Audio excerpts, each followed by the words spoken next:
You are listening to I'll Follow You, a podcast about creative process and what really goes on behind the scenes of an artistic life.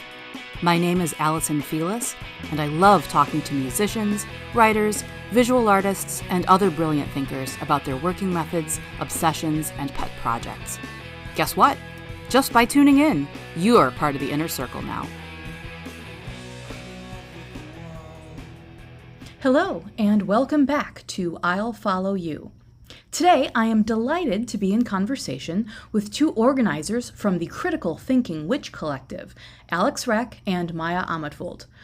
Alex and Maya were kind enough to join me in my digital studio to talk about the work they're doing with the Crit Witches, specifically in the lead up to the annual con that'll be happening this September 27th, 28th, and 29th. The Critical Thinking Witch Collective officially formed in 2021 to make a space for witches who research, who apply scientific reasoning, who learn from history, and who question assumptions and biases. Their mission is to bring together a community of critical thinking witches and seekers who respect reason, logic, and science while also acknowledging the genuine beauty and meaning in the mysterious. You can find them online at criticalthinkingwitches.com.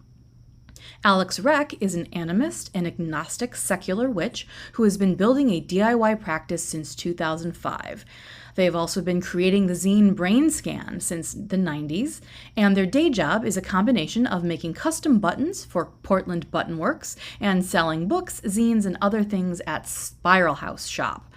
Alex is an organizer for the Midwest Perzine Fest, as well as the Crit Con. She enjoys gardening and getting to know plants, is a friend to her neighborhood crows, and an altar building enthusiast, and they enjoy drinking, eating, and making fermented things. Maya Amatvult is an agnostic, skeptical, analytical, science-minded, logic-based, kitchen, garden, hearth, and water witch who calls the universe mama, is happily neurodivergent, joyously queer, and big emotional about space robots. She is an event manager by trade and is a writing professional by passion. Currently in an MBA program, she is a low-to-no accessory witch who believes in community building and supporting small businesses as a way of waving a middle finger at late-stage capitalism. She shares the occasional online thought on the Crit Witch Patreon page. The upcoming con is entitled Perception and Perspective Check: Life Through a Seeker's Lens, and tickets are on sale now. Be sure to check out the show notes on my blog, queenofpeaches.com, for links to the Crit Witch website, Instagram, Patreon, and more. And now, my conversation with Wrekk and Maya Amatvult of the Critical Thinking Witch Collective.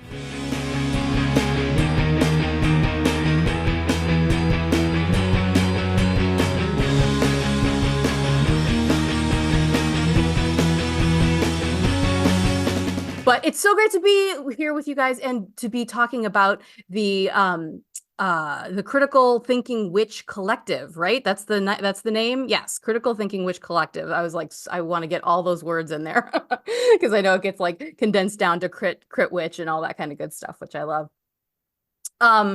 So with that being said, tell me about the Critical Thinking Witch Collective. Like, tell me how it started, whose idea it was, how y'all came together, what your goals are. I want to hear all about it, because it's like whenever I even sort of briefly describe what it is to other people, they get super excited. They're like, oh my gosh, this is amazing. This needs to exist. Like, tell me more about it. And I'm like, I'm learning more myself. I'm just like getting like hooked into the collective and everything you guys are doing. So I would love to hear how you would describe it to newbies. Do you want to, sorry, this is Alex. Do you want a linear story, or do you want a what we are now story? I kind of like the linear story part of it. I think that's a fun way of exploring things. Let's do it. Let's do linear. So we were in a atheist witches group on Facebook, and there was just this trove of people there having great conversations. And at some point, someone's like, wouldn't it be great if we all got together? And it's like, it was the middle of the pandemic. We're like, wouldn't it be great if we could all to get together and all like actually talk to each other and actually have an event?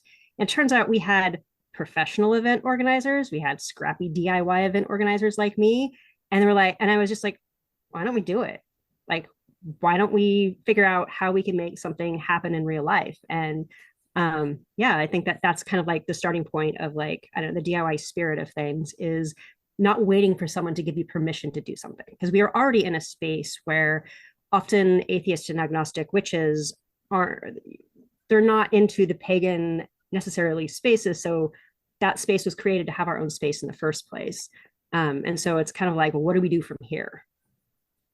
Yeah, because I was even going to say, oh my gosh, like even just saying like atheist witches, I was like, whoa, okay, explain that to me and to listeners who might not even realize that that's a thing, you know? And so how did, like, was that group just something that was pre-existing that people were sort of finding their way into, or was it something that someone had started, or how far back does that one go then even?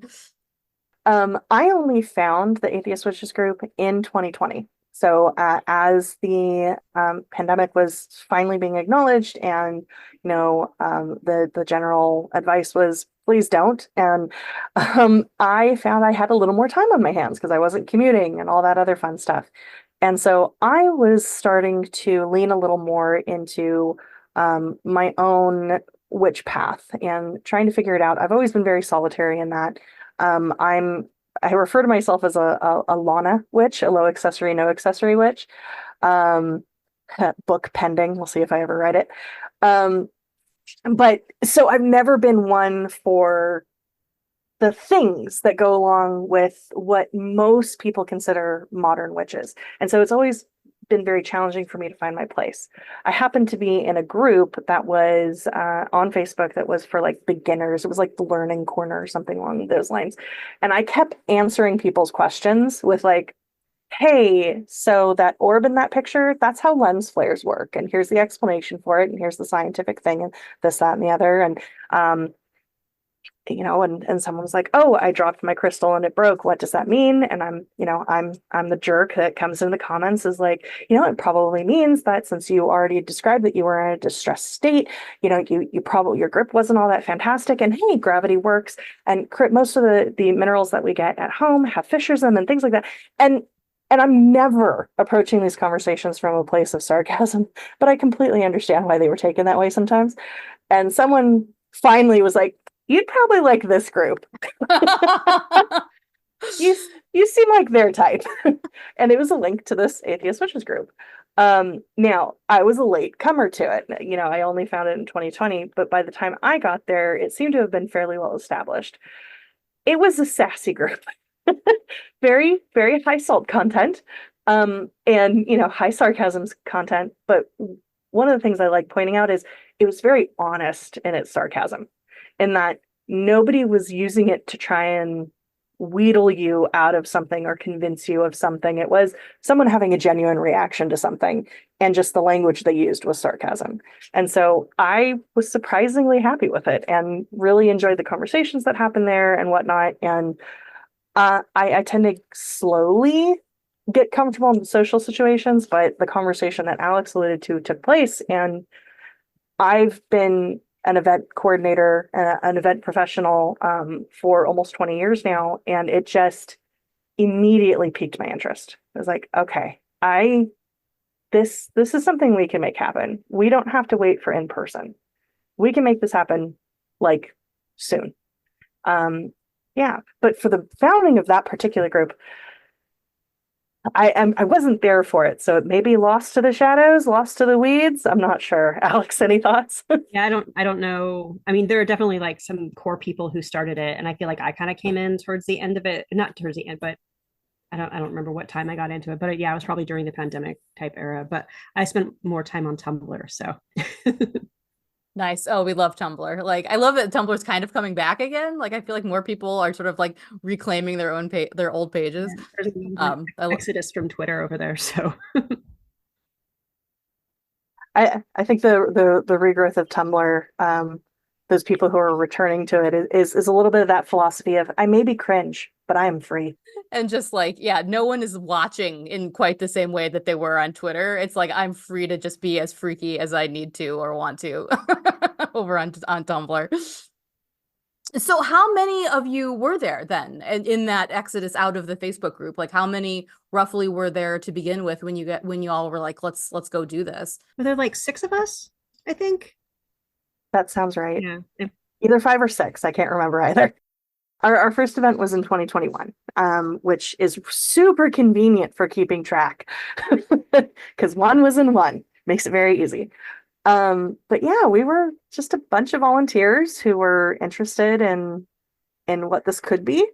And I think we met almost every other week for 5 months, something like that, maybe slightly longer. I think we started in February or so, and the event was in August. We'd never met each other in real life, but we all became Yeah. friends. And so in subsequent time, we've actually some of us have met each other in real life, but it's like, these are my friends. Like, these are people that I share things with in my life. And it's not just, it's not just like we do the event and we stick to the structure and whatever, but it's like, we actually share things with each other. And so it just makes it easier that like, it's not just I'm going to a meeting, but I'm going to a virtual meeting to hang out with my friends while I plan this really cool event.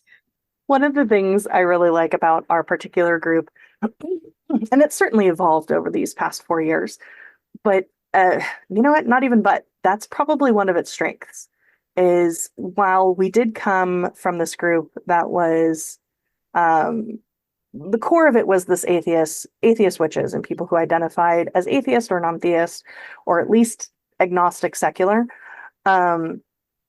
We came from a place where we still had a good relationship with the word magical. And it may mean different things for each of us, which is totally cool, and we appreciate that.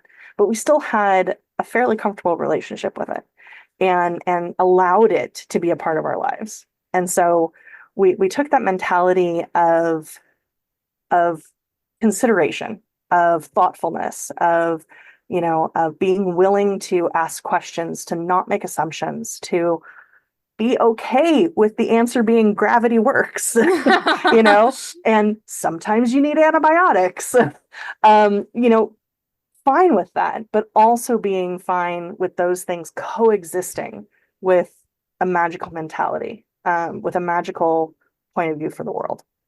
And we've used that to keep developing as we keep growing the con every year, and the group as a whole.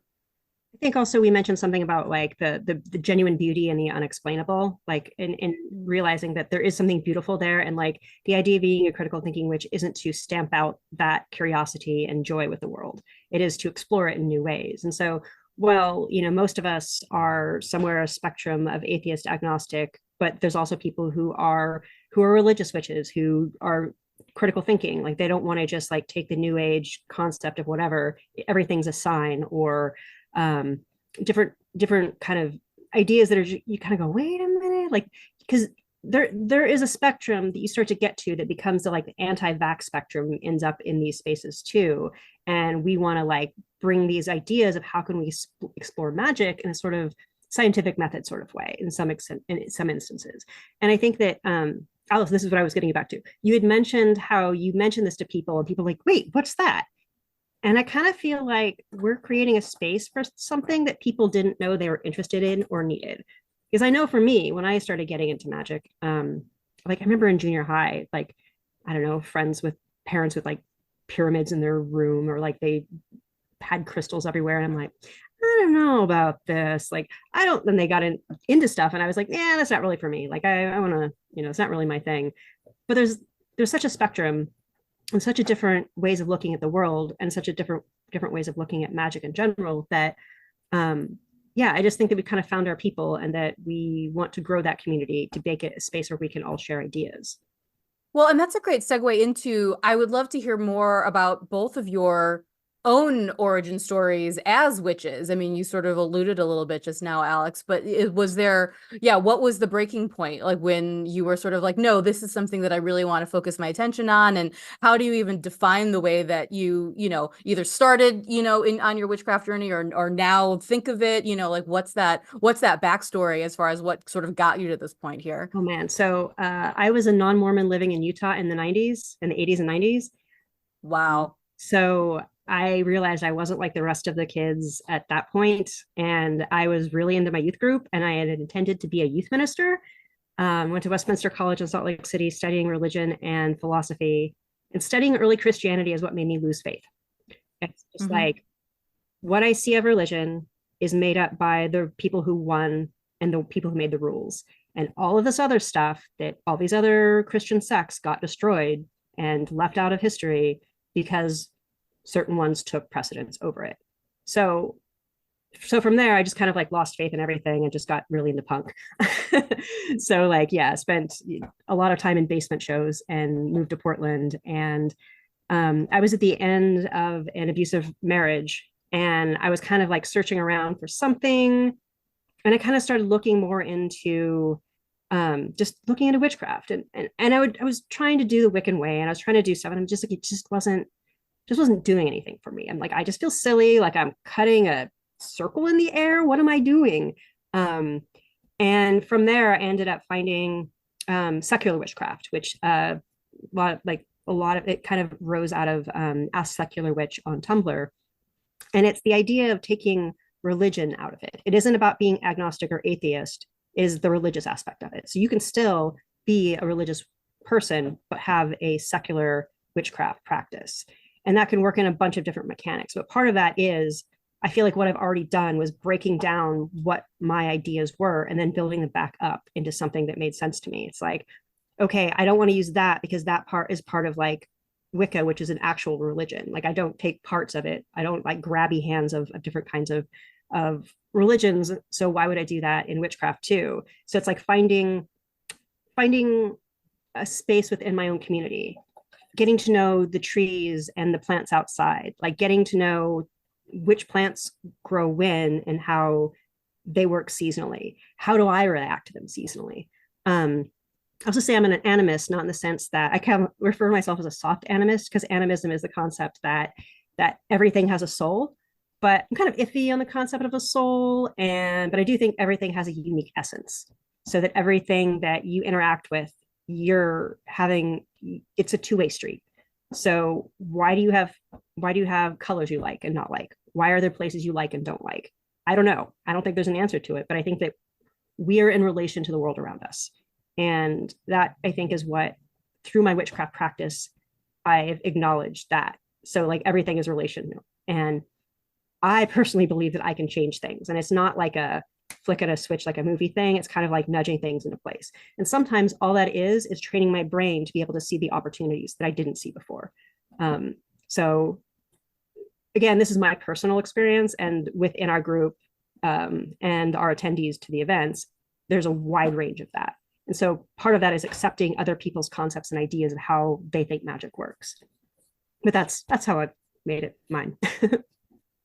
I love that. And I'm so glad you brought up the soft animism, because like I remember when I read that somewhere in one of your online offerings, I was like, oh, I want to know how you define that, because like that super tickles my brain. Because yeah, like animism is definitely sort of more where I find myself thinking about things. Like I would never sort of like, that would never be the first way that I would define what I am or how I see the world, but it deeply informs sort of what I've always felt about the world, you know? So yeah, I love that. Thank you for going into that. I joke that like if you've named your car, you might just be an animist. That's brilliant. You may also be an animist. I just think it's those printers that fight back. So a delightful segue here is that Alex, myself, and some of the other members of our organization team have had similar conversations on the animist topic, where it's like, okay, well, how do you feel about it? Where do you stand? What are your thoughts? What are your questions? What are the things that you think you know, but you're not sure, you know? And it was delightful to find that we were able to explain things, and at least in some places, be able to go, oh, I have a different word for that. But my thoughts about it aren't all that different. And so with the like soft animism, I see a lot of corollaries to my own belief system, which is systems theory. You know, I strongly believe that the vast majority of things exist in systems, and those systems themselves are within systems. And it's pretty much impossible for something to be entirely independent. And in that belief, in that worldview, it means that everything quite literally is connected. Whether it's the clover growing through the sidewalk, whether it's the concrete itself that makes up the sidewalk, whether it's the city in which that sidewalk's been laying, or the house that's near it, or the person that walks down it and, you know, says hi to one of their neighbors as they walks by. All of those things, entities, whatever we want to call them, objects, etc., that take up space, that are made up of matter, that all come from the same explosions of stars, they're all connected. Because it is impossible for something to be truly independent from the systems around it.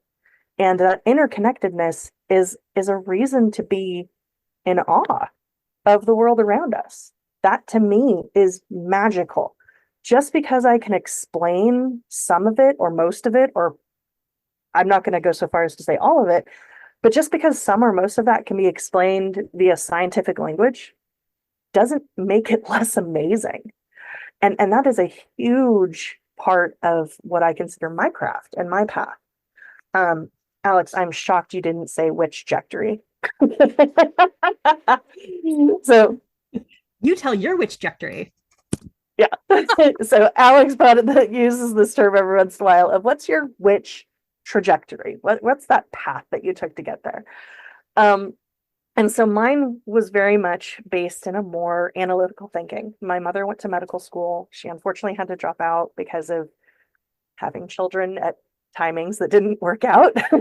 But you know, that was the mentality I grew up in. I grew up in a household where having robust conversations about interesting new stuff in science was common. To the point where people from the outside thought we were arguing with each other. And they'd like ask, why are you fighting about this? And everyone in my family would stop and go, who's fighting? What do you mean? I don't understand. And then we go back to talking about quarks or whatever it was that had piqued our interest that day. And so I grew up in that mentality of, isn't this fascinating? Isn't it good to be curious and to be excited about these things? And somewhere along the way, I also figured out that to put it in my own terms, I'm allergic to groupthink. I am deeply uncomfortable in spaces where I can tell that everyone is thinking the same thing at the same time. So religious congregations, concerts. Doesn't matter if I love the band. I went to a punk show and I had to sit in like this weird off the side balcony because if I was down in the crowd and everyone started pogoing, it made me nauseous. Like it made me so uncomfortable. I couldn't be there. And I know that's not a typical response at all. So, you know, no judgments to anybody who doesn't react that way. But like I have a physical negative reaction to groupthink, even positive instances of it. And so I let go of religion. I let go of a whole lot of things because I just couldn't do it. And as someone who was a youngin' in the 90s, Llewellyn and New Agey stuff definitely became something I was aware of. And I'm like, okay, this seems different. And I started looking into it, started looking into Wicca, and started running into hierarchies. And you have to have someone who's in charge. And there are only two real identities for divinity. And you have to do these rituals. And I know this is not a 100% accurate, you know, depiction of Wicca, but that's what it felt like. It felt like all of these rules, one after another, to make sure that I was thinking the same way that other Wiccans were. And it just bumped up into that mentality of mine of how uncomfortable the thought of groupthink made me. And so I'm like, okay, well, clearly I'm not cut out to be a witch. So I set that aside. And I was pretty much kind of, I referred to myself as spiritual without being religious for a very long time because I didn't have other language for it. And it probably wasn't until my late 20s where I looked back and I'm like, man, never really understood crystals. Those weren't my jam. Never really got into tarot decks. Those weren't my jam. Candles. Okay, cool. But then they smell and I'm allergic to smoke. Clearly I'm not meant to be a witch, but I'm still going to do my thing where I think the world is amazing. And I'm, you know, using psychology on myself to try and make changes in myself and the world around me. And I'm going to take care of plants. And, you know, I think quasars are the coolest thing. And yes, I absolutely want to talk about the rovers on Mars. And just, I was so engaged in all these things, but I didn't think I could use the word witch because I didn't do all these things that fit it. You know, the Wicca didn't work out. Okay, learned that there were other options. But then like the aesthetic didn't work out. It's like, okay, so maybe it doesn't work. And somewhere in my mid 30s, I just went, screw it. I have felt like a witch since I was 12. And my mother, for lack of a better term, has a shockingly Jedi, philosophy on the universe, that just, definitely fed into my systems theory. And I've gravitated toward that word witch since then. Found all these reasons why I shouldn't that were imposed by other people. Screw it. I'm going to use it. And yeah, I hope any of that made sense.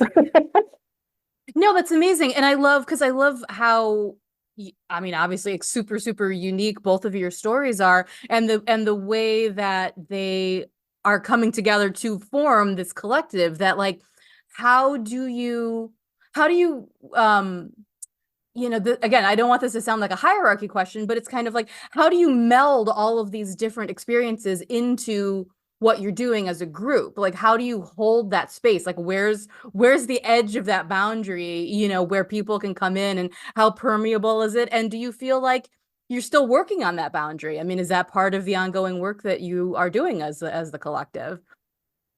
I think that part of it's just respect, like understanding that other people probably know their lived experience better than you could possibly imagine. So like trust in them knowing what they see and how they view things.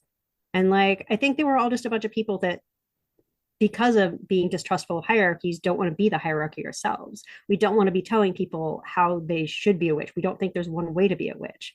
We want to explore the multitude of possibilities of it.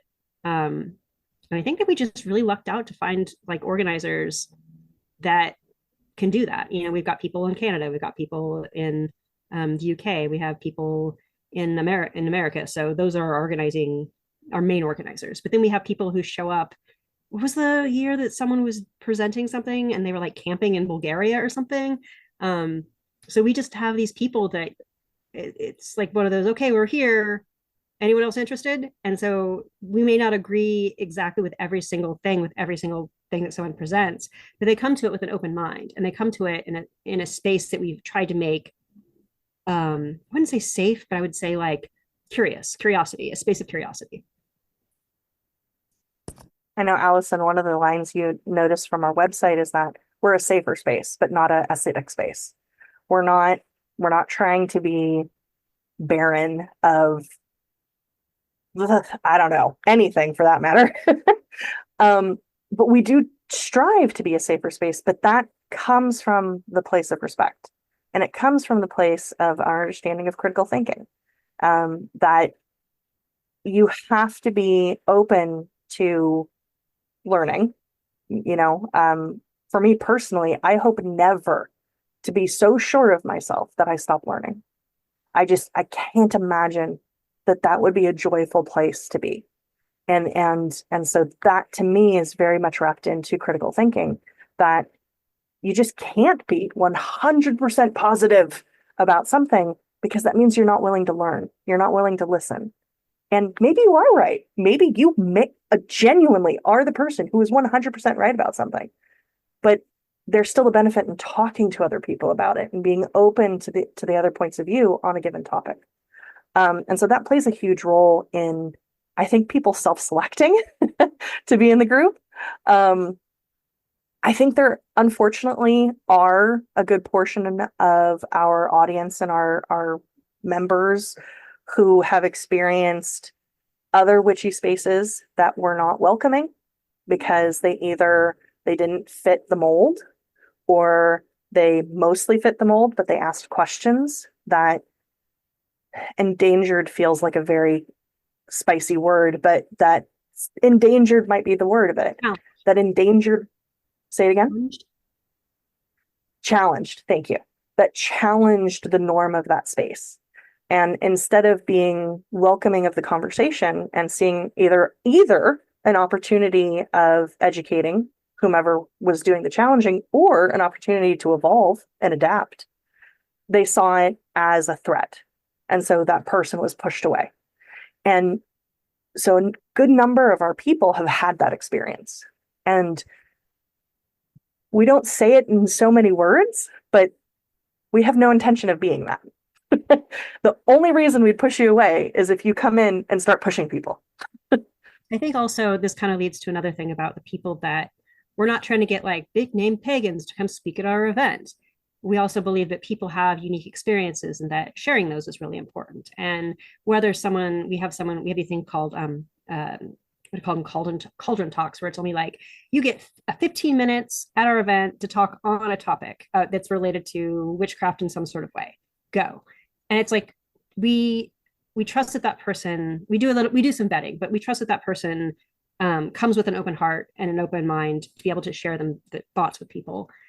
So we were trying to get people from the community to be part, like less of a hierarchy and more of drawing people up to share their ideas so that other people may be able to relate to them in ways that we as organizers may not ourselves. And I don't know. I mean, as a DIY punk kid, like I love that aspect of it. Like we don't need someone giving us authority. Like we are authority on ourselves. And it's shared. It's a shared communal authority that we step into by being a member of the community. And hopefully we respect the boundaries of being a part of that and carrying some of that. So tell me more then this is a good segue into what the events are like. What's the difference between a con and a brew? Like who you want to see speaking and giving presentations, how you choose the topics that you're going to focus on, and how often do these things happen? Like how do people participate? Like give me the overview on how those all work, because that's kind of the meat of what you guys do, right? So the con and the brew are the big and the little, kind of. When we first started out, we're like, okay, we're doing this con. And the reason we call it a con versus a conference or a convention is we were trying to split the difference between the two. We wanted the conference where we were bringing interesting things to think about and learn, but we wanted to stress that convention, the gathering of people, was the primary goal.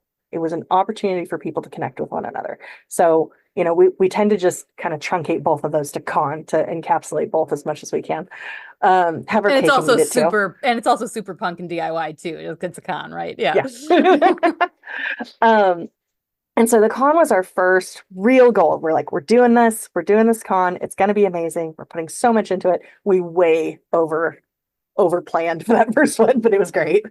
And the brew, for one, witches love puns, generally speaking. And so the brews were an opportunity to have a much, much smaller event where it was usually only one kind of presentation, maybe two, and then a whole lot of interpersonal connection. And the very first one was kind of a preview. It's see what we're trying to do with the con, come to this thing for free. We're charging tickets for the con because a lot of the tools we're using cost money to do so. Organizers are volunteer. This is what we're doing with it. But the brews were an opportunity for people to connect with us, get an idea of what we were doing without, too much commitment. And also, like the brews will have a theme, and it'll just be a 1 day sort of thing. But one thing I really do love about it is that we do breakout rooms there where we have guided discussions. So people will show up to an event, learn about a topic, and then go into smaller breakout groups that are not recorded, where people can actually, it's almost like learning to talk about magic with people, like learning to talk about the way you see things and just kind of bump ideas off each other. And sometimes it's like, everyone show their cat, or like, show us your favorite rock, or just we really just want to create a community. We want to create a community of people who want to be thinking critically about magic and the world around them, but also exploring them in interesting ways. So we like the idea of creating the brews as like smaller kind of get-togethers that are themed. And then the con is a whole weekend. So we've got like an event on Friday, an event on Saturday, like most of the talks and stuff are on Saturday, and then kind of the cooling down event on a Sunday. But we've got people all over the world. So it's kind of this like trying to figure out all the time zones for people and what is which time that we're working on. Yeah, and I think that it's just kind of come out of that, like, yeah, it's been fun. So tell me some of the topics that previous cons and brews have been focused on, just as an example of the different things that you guys are talking about. So our last brew was about pop culture witchcraft. So basically, like, where do you see magic within pop culture? What do you relate to? What do you like about it? We also did one on glamours, which isn't just like looking pretty, but like how do you perceive the world around you? How do you want the world around you to perceive you? We've also done some on magic words, like what sometimes etymology, but like where did the word come from? How do you use words? How do you use concepts in life to get what you want and to help others change things? And then we've also talked about personal seasonal celebrations. So like, how do you, instead of like the Wiccans have the year, the wheel of the year, but the same thing that was like, in Britain and when they created it last century is different than living in like Florida. So like, how do you celebrate where you live seasonally? One of the ones we've done. But we've also had just discussions about all sorts of topics. Like what other ones we've done? For the con, I know the first one we were just like, whatever, everything goes. We have all of the topics. And so that was that was a bit of a salad of what we were doing. Since then, we have implemented themes, and honestly, mostly we put the themes in to keep us under control as we're trying to think of ideas of what the sessions might be. Those And so- creative constraints, yeah. Yeah, because the first one was like, we have so many ideas that it was a struggle to cut them down. And it had social time, which were the breakout rooms. We had speakers come in who had a whole presentation about something. We had panels where people came and talked about stuff. We do our best to showcase witch and witch related small businesses. So we had opportunity for small businesses to talk to people. And then the next year around, we talked about building our kind of overall theme was building your circle, building your found family, or your chosen family rather, because it could indeed, have genetic family in it, but also the found family. And so that was kind of the core theme on that. How do you work with magic? How is your witch related to how you interact interpersonally? We had a panel on mentors, and it talked about how to go about looking for one, but also how to protect yourself, how to be aware that it's not all sunshine and rainbows. Sometimes there are, things you got to be protective of and cautious of. And we try and bring in subject matter experts when we can, if we're like, oh, this would be a wonderful topic, we should talk about it. So we do have a psychoanalyst who has been working with us for the past few years, actually, who can, this year we're going to make it happen. He's going to do a talk on shadow work. And because that's a question we get all the time is, okay, shadow work, great, wonderful idea. How do I start? So he's going to do a talk on that. And okay, so year 2 was building your circle.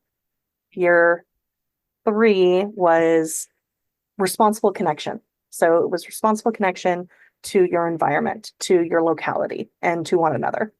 And so we had somebody come and talk about labyrinths and, how to be aware of your materiality, how much you're buying and consuming. And then a lot of other fun, things. It's not all serious. We laugh a lot. And this year, our theme is playing on one of our nicknames, Crit Witches. It's perception check, but it's perception and perspective check. Living a life through a seeker's lens. And it's going to be that various sessions and whatnot on the topic of how your perception of something, how your perspective of things can impact what the reality ends up being. And that can happen a whole bunch of different ways. And that's what we're going to be exploring this time around. So how do you know when one of your brews or cons has been successful? Like what is the vibe that clicks into place for you where you go like, yeah, that one really rocked, that one really worked, or even just like that one was my favorite, like what is the quality that happens in the digital space with people that launches it into sort of oh, this is more than what we planned for. This has now become a really special thing. Like, how do you define that for yourselves? I think there's two things that I think about. And one of them is when we do breakout rooms and no one needs the guided discussion topics. All of a sudden, everyone's just having these like really great discussions without someone having to say, and answer this question kind of thing. And the other is, at the end, we have a Discord server for the con. And at the end of the con, it's like 4 a.m. in some places, and people are like, let's go back to the Discord server and have a chat. And it's like, I am exhausted, but I love that you still want to do that people are still having these conversations. And that's the thing that like, I'm like, yes, we did a good job. The after party is rolling. Yeah. I'd say pretty similar. When there are conversations happening that we as the organizers aren't having to help along, when people are connecting with each other organically because they want to, that's just always thrilling to see. Because for the majority, the organizers were not really looking for a spotlight. And I can only speak for myself concretely into saying I would rather not be in it. I'm not keen on it. I'm an event manager because that means people don't look at me. I do my job and no one pays attention to me. Like that's the whole purpose. And so the organizers not having to organize whilst the conversations are going is phenomenal. And it's just so exciting to see. I also see when I see people come back, in addition to new people. I know those are contradictory, but it means those people who are coming back probably talked about it. And that's so cool that they found something that they were either looking for or they didn't know they were looking for. And they talked about it, whether it was just, a post on social media or they actually actively sought somebody out and shared about it. That's always very exciting for me. Well, and I was in for about an hour. I had about an hour to come into the pop culture brew that just happened a couple months ago. Yeah. And again, Maya, I got to give you your props. Like you were an amazing facilitator. I know that you said that you don't like to be in the spotlight, but like you just set such an amazing tone for sort of like making everyone feel really, really welcome, sort of setting the terms of engagement for sort of like how you invite people to interact, but not making them feel like it's, that you have to do it. It's not compulsory, and just setting the tone and making everyone feel really welcome. So you might not like the spotlight, but you were very noticeable in a good way, in a very sort of like, okay, this person's got this locked in. It is a gift of facilitating other people and also organization, just so important to us. Between Maya and then Jewel, who is like a compulsive note taker and like is just a teacher and a science teacher, and having like bringing the science into it. Like we just have great people to work with, like just lots of cool ideas, and our meetings just become more talks about more ideas. And I don't know, I love these people. We're a pretty cool group, no lie. Like that's the short version. I could easily ramble on about how awesome of a group of people we keep building, and it's not like we're fixed. We've had someone leave, and we've had multiple people come, and some people step away because they needed to take time and all that jazz. And it's just people want to participate and help and talk. And one of my favorite things that we've accomplished is that we've connected people who have gone on to continue working together after the con. So we had a podcaster and an author was in during our second con and happened to be on a panel, I can't even remember anymore, with another one of our attendees who is in Britain, but the podcaster is in the US in Virginia, something like that. Anywho, they happened to connect over the course of the con, and they have been continuing to work together now for 3 years. Amazing. And it's just, and like, that's just one example. There have been others that aren't as prominent, but that to me is amazing because it's that connection again. It's helping facilitate this web of people who are people to one another. It's that creating the world we want to see. And then we're like, oh, cool. Other people want to see that world too. Yeah. Yeah. Well, and one of the other things that I thought was really amazing when I joined in on the brew was like a lot of folks disclosed neurospicy. Like there was a lot of neurospicy folks like in the room. And I felt like that was another thing that just kind of took the gathering to a next level where it was so open and so accepting and so just like this is what we're doing. And so like is that something that you guys are actively trying to create that space? Again, a safer space, but not an aesthetic space? Or is it just kind of a happy coincidence that sort of you're attracting some folks who are differently neurotypical? I think it might be a little bit of both. Like I think that creating a space where we accept people in whatever spectrum of how they see the world, how they present themselves in the world, and it's all okay. But also at the same time, like seeing that space makes people feel more comfortable coming into the space. Um, and I don't know, just like being, I don't know, what's better than being yourself? I myself, at the time that all this started, wasn't using the term neurodivergent. And I had been diagnosed with OCD when I was very, very young. That runs in my family, so that one wasn't a surprise. But I always kind of thought, whatever, I've got it under control. Um, and it's only been in these 4 years since this whole, hubbubaloo started that I still have, I still hesitate when I say it, but discovering that I am on the autism spectrum. And looking back over my life, it's like, it's really obvious. I should have seen that a long time ago. But, it is what it is. And yeah, it's my sister, yeah, was not diagnosed until she was in her early 30s. And it was one of those things where it's like, oh, right, okay, now this makes sense that we calculate backwards. Yeah. Yeah, it's like so much looking backwards makes perfect sense. But, and the reason I say that is to emphasize that this wasn't necessarily a space that was built to be a safer space for neurodivergence, in that we weren't like focusing on neurodivergence. It was just meant to be a space that was safer for people to be themselves. And organizers have ADHD, actually more than yeah, the majority of the organizers have ADHD. So that's fun. Didn't know that going in. Figured it out though.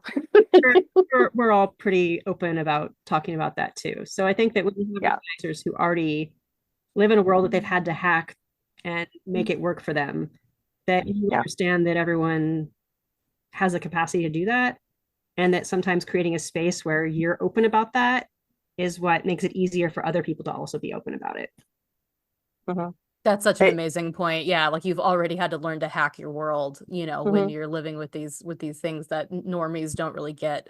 So it's like, of course, you're gonna be diving into witchcraft because it's like I already know how to create my world. Let's do it with a little more action. Yeah, we definitely have spoonies in our both organizing team and our general community. Have people who are gender nonconforming in whatever way that happens to work for them. The attraction spectrum is there, and its full rainbow of varietal. One of the terms that comes up, myself and one of the other organizers are pretty big Trekkies. And one of the terms that comes up is EDIC, IDIC, which was a Vulcan philosophical doctrine of infinite diversity and infinite combinations. And I feel like that's one of our guiding lights. So, all right, so there's two hypothetical new members that are going to come and they want to attend one of your cons, one of your brews. You've got the theistic witch, who might not be used to thinking of their practice in scientific terms, and then the atheist person who might be craft curious. Like, how do you bring both of these people into the fold? What is a way that you open doors for them to start participating, to start thinking differently, to start challenging assumptions, and or breaking open previous roadblocks that might have been there from earlier traumatic experiences, whether with the church or family expectations and stuff like that. Like, is there an ideal kind of person? Oh, I shouldn't say an ideal kind of person, but is there like a way that you have set things up where you're like, okay, I know how to welcome this person in, you know, or I know we have sort of a script for bringing in new members. Like how does that work? I think that just kind of like hoping that people have an open mind and listen. Like listening is really important to be able to listen to what other people say before you speak. And I don't know if we've put up really roadblocks, but I think in a magical way we've accidentally sort of like displayed ourselves in that way. Like the way you use words is the way that you form the world around you and the way you understand the world around you. So we we probably think a lot about the way that we describe what we're doing to the world, and hopefully in a way that that's also setting flags in the ground that people are like, ooh, I like that flag. That's the way I like to think about it, because they wouldn't be interested in our event, whether they're a theistic witch or whether they're a materialist atheist. They would not be interested in our group if they did not have a curiosity in them. So the idea is that we want to spark that curiosity, and how can we do that? And how can we do that in a way that is not stomping on other people's worldviews, you know? And I think that's definitely sound. We're very careful with our wordcraft. It runs through absolutely every single organizer has an opportunity to see everything we publish. And so our wordcraft is carefully selected. As Alex said, there's power in words, and there's power in the shape of words, the way you put them together, the way they run into each other, the way they reflect on one another. All of those things affect the thought that the person's going to have who just read your words. And while that's blatantly obvious, you know, that's how words work, Maya, there's also power there. And so we're careful in how we communicate what we're doing. We're careful in that we don't put up gates. That's definitely a part of it. We don't put up gates, but we're also very confident in the parameters isn't quite right. The flag analogy is probably pretty accurate. We're very confident in the flags we put up, and that we're not wishy-washy when we say these are the people we're welcoming in that we want to be friends with. We're very firm in those things. You know, we've got a pretty extensive FAQ on our website that's clear. You know, we can't guarantee and we can't have a, you know, zero tolerance policy in the most legal sense, but socially speaking, we have a pretty close to zero tolerance policy. Don't come in and be a jerk. Just don't do that. We will escort you to the edge of the community and say goodbye. And but also who the door opens for, you know, the space between those flags is really broad. And so long as the person who's looking at that entry recognizes how broad that entry is, they're probably going to start self-selecting at that point. So before they even come to us, start a conversation with us, they've gone through the process of at least acknowledging that these are the rules we've set in place and whether or not they want to play by them. I think that a lot of that comes from us being involved in other organizing aspects and realizing what works and what doesn't. And so part of that, what I said that when we started, like, we need a mission statement, not because like mission statements are so great, but it's also something to be like, this is what we wanted it to be when we started. But every choice we make along the way, if we don't know what the answer is, we should go back to our mission statement and being able to be reflective about where that came from. Does it still serve us? And how can we use that in the future? So like if it doesn't work, then we'll change it. But yeah, it's like what we feel comfortable with, the people we want around us, the way we want to explore the world around us. It's all available to change, but also like we're all different, and the organizers have a little bit different worldviews too, and we can all respect each other. And so being able to show that to people who come to our events too, that we do have different perspectives, but we all do work together, which I think is really important. And for those hypothetical newbies coming in, the theistic witch who comes in, once they've kind of self-selected that they're willing to walk through that entryway, if their questions come up about, you know, am I really welcome here? The answer is a resounding yes. You know, absolutely. this particular space that we're building is not intended to center religion and theism. That doesn't mean that your experiences are excluded. It just means they're not going to be the center of conversation. And that's, that's really important. We just ask that you respect that. It absolutely can come up. All sorts of things come up when you're having the conversations that take place here. It's just not being centered and, focused on. And as for the potential atheist who's coming in, was very hard line. It's provable or it's not. I'm from a vaguely that background, and to them, I'd say, one, you've self-selected, so clearly you're at least interested. And once you have questions, please ask them, because not knowing is beautiful. Not knowing something means you have the opportunity to ask questions and learn. Being incorrect about something means you have the glorious opportunity to learn about it and then become correct about it. And that's powerful. We're not here to point at people and say, you are wrong. If somebody missteps, it's, ooh, that instance was incorrect for XYZ reason. Now we all have an opportunity to learn. We all have an opportunity to grow. And isn't that wonderful? Not shame on you, hang your head, blah, blah, blah. No, isn't this great? We all get an opportunity to learn something new here. And I know I'm probably coming off a little facetious or condescending, and I'm obviously playing it up, but it's never delivered in a judgmental way. And to be quite frank, we rarely have to have those conversations. Our group fairly, moderates itself in that sense. We've done a lot of groundwork to create a space like that too. And so, I just hope that it just continues to grow and continues to create a space where the groundwork we've done just carries us through to the future. Well, and I'm sure that people who are listening to this, they are going to want to be joining in with what you guys are doing. So it's where do you point people when they're okay, I'm in, this sounds amazing. I want to join what y'all are all about. The dates for the con are end of September.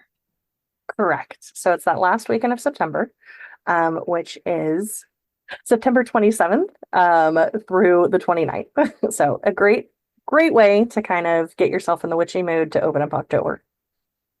In the meantime, we do have so it is a public group on Facebook, but only members can see other members. If you're looking for kind of group conversations, it's a little on the quiet side. We are in the process of trying to build a perpetual community space. We're seeing how Facebook is working. It's not taking off quite as quickly as we hoped. So we may explore Discord as having a perpetual community space. But that definitely is something that's in the works.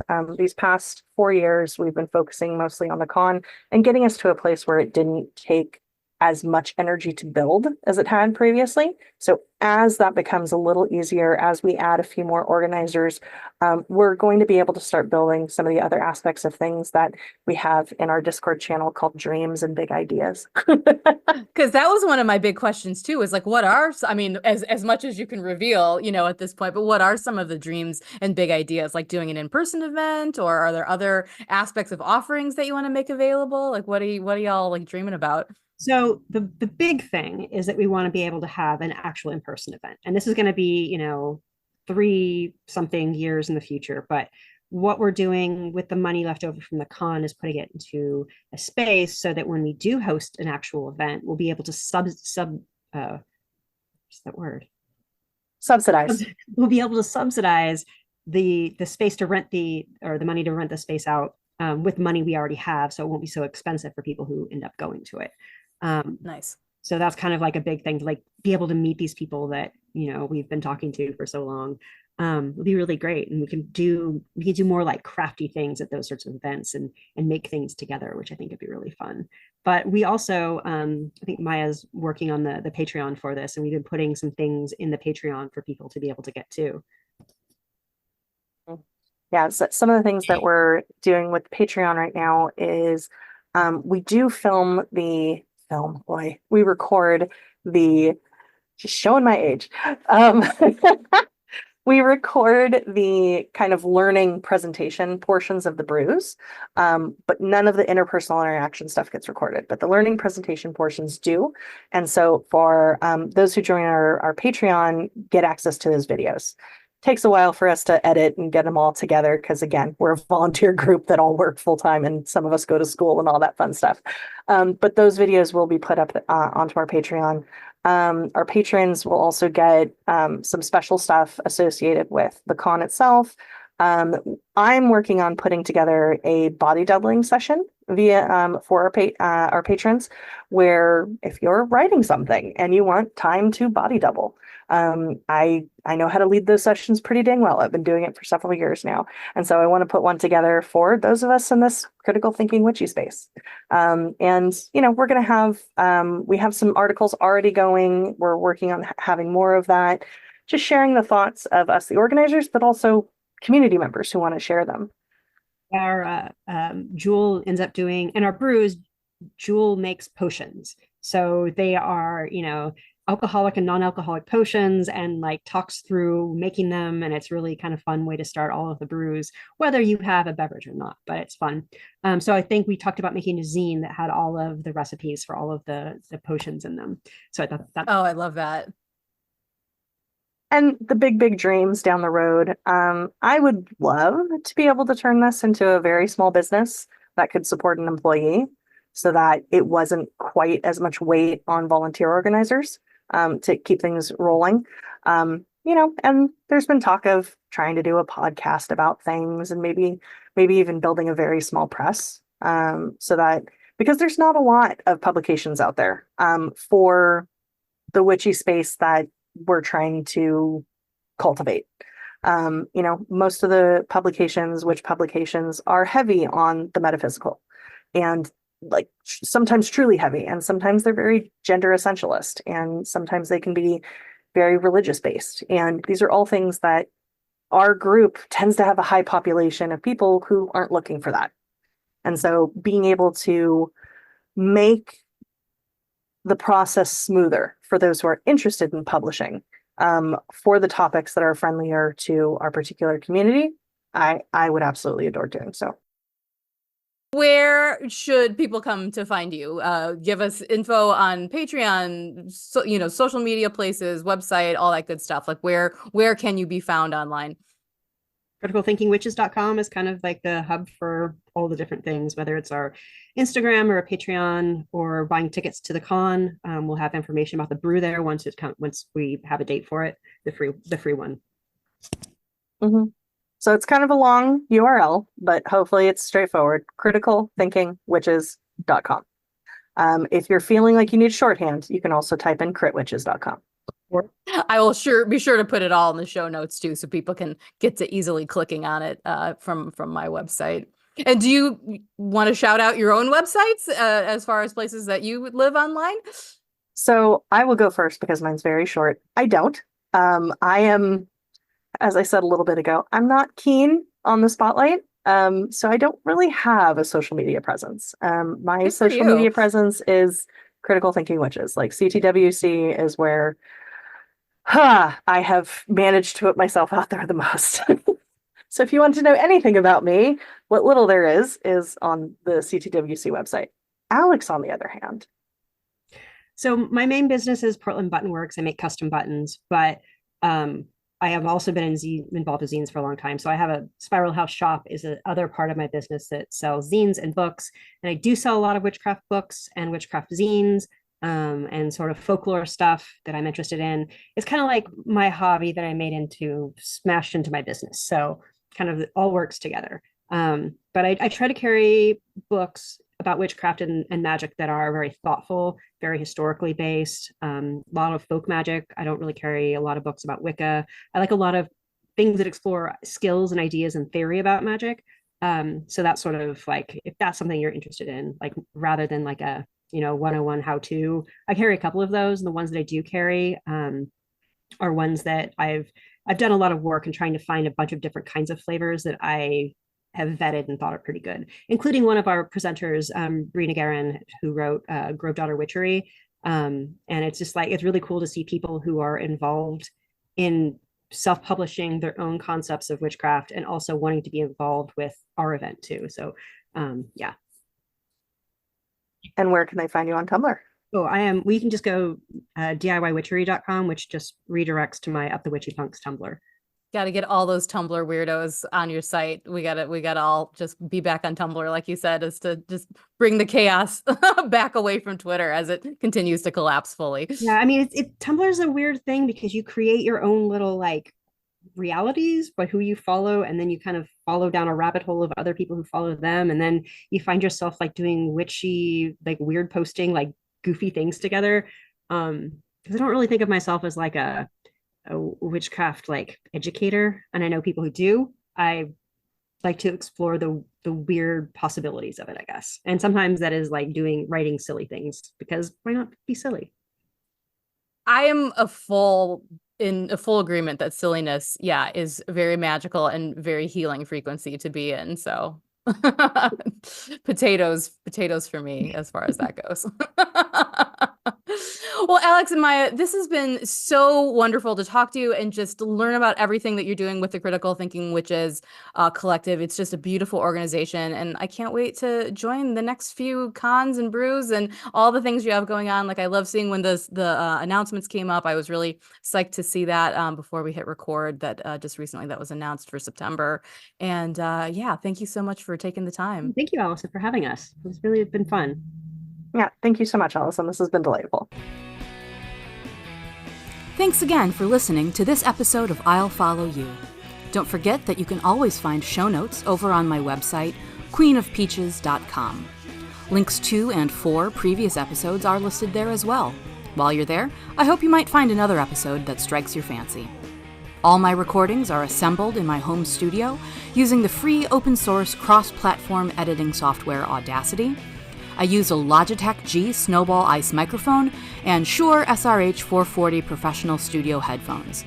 The theme music is from the song Without You, written by Brian Cremens and performed by the band 1000. This podcast is made possible by the fact that I work a full-time job, am happily married, and don't have any children. That's what really goes on behind the scenes of this artistic life.